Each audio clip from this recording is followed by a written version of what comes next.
नमस्ते दोस्तों।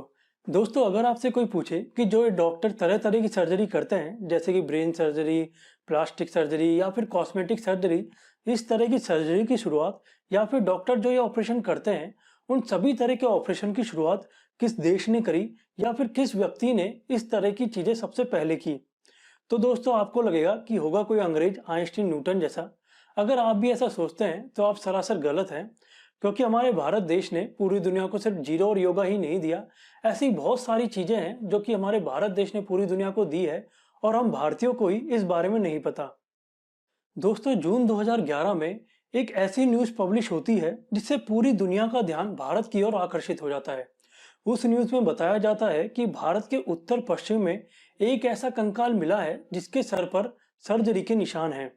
दोस्तों, वैज्ञानिक जब इस कंकाल का आकलन करते हैं तो पता लगता है कि यह कंकाल 2000 साल से भी ज्यादा पुराना है और जिस व्यक्ति का यह कंकाल है उसकी ब्रेन सर्जरी की गई थी। और सिर्फ सर्जरी ही नहीं की गई थी, वह सर्जरी सफल भी रही थी, क्योंकि जो उसके सर पे निशान मिले थे वह इस तरीके के थे जो कि ब्रेन सर्जरी के सफल होने पर मिलते हैं। दोस्तों, इस खोज से ये तो पता लग गया कि जो इस सर्जरी की शुरुआत हुई थी वह हमारे भारत देश में हुई थी, और वह भी उस समय हुई थी लगभग 2500 साल पहले, जब कोई भी सर्जरी का नाम तक नहीं जानता था। लेकिन एक सवाल अभी बाकी था कि चलिए मान लिया कि सर्जरी की शुरुआत भारत देश में हुई है, लेकिन भारत देश में सर्जरी की शुरुआत किसने की? तो दोस्तों, इसके लिए आपको ज्यादा कुछ नहीं करना, बस गूगल पर सर्च करना है द फादर ऑफ सर्जन। ऐसा सर्च करते ही एक नाम सबसे ऊपर आता है, वह है सुश्रुत, जो कि भारत के बनारस के रहने वाले थे। दोस्तों, ऐसा माना जाता है कि सुश्रुत विश्वामित्र के बेटे थे और इनका जन्म भारत के बनारस में आज से लगभग 2500 साल पहले हुआ था। इन्होंने एक ग्रंथ भी लिखा था जो आज भी मौजूद है, जिसका नाम है सुश्रुत संहिता, जो कि इनके जाने के बाद जो इनके शिष्य थे, जिन्हें सुश्रात कहा जाता था, उन्होंने इस ग्रंथ के आगे के हिस्से लिखे। अब मैं आपको जो ये ग्रंथ है सुश्रुत संहिता, इसके कुछ ऐसी चीजों के बारे में बताऊंगा जिन्हें जानकर आप पूरी तरह से आश्चर्यचकित हो जाओगे, और इसी के साथ साथ आप अपनी भारतीय संस्कृति पर जरूर गर्व करेंगे। दोस्तों, सुश्रुत संहिता में कुल 184 चैप्टर हैं, जिसमें 1120 बीमारियों के बारे में बताया गया है। इसमें 700 ऐसे पौधों के बारे में बताया गया है जिनसे कि दवाई बनाई जा सकती है, और ऐसी 57 दवाइयों के बारे में बताया गया है जो कि जानवरों से हमें प्राप्त होती है।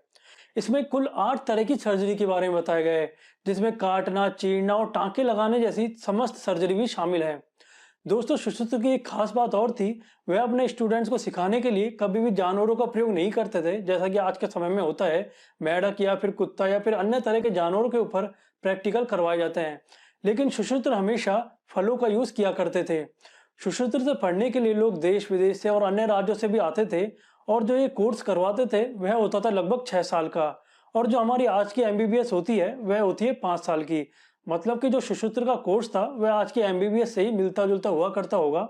दोस्तों, सुश्रुत संहिता में वह टूल्स भी दिखाए गए हैं जो कि उस समय सर्जरी के लिए प्रयोग में लाए जाते थे, जो कि लगभग आज के टूल से ही काफी हद तक मेल खाते हैं। तो दोस्तों, मैंने आपको जो भी जानकारी दी, ये मेरा काम था आपको देना। अब आपका काम है कि आप इस वीडियो को ज्यादा से ज्यादा लोगों में शेयर करें, जिससे वह अपनी भारतीय संस्कृति पर गर्व कर पाए और यह जान पाए कि हम किस देश से बिलोंग करते हैं और हमारा भारत देश क्यों इतना महान और विश्व गुरु कहलाता है। इसी के साथ साथ ये मेरा प्रथम प्रयास था। मैं आगे ऐसी और भी वीडियोस आपके लिए लाता रहूंगा। अगर आपको यह वीडियो पसंद आई है तो इस वीडियो को लाइक करना, और अगर आप ऐसी और भी वीडियो देखना चाहते हैं तो इस चैनल को सब्सक्राइब करना ना भूलें। धन्यवाद। जय हिंद।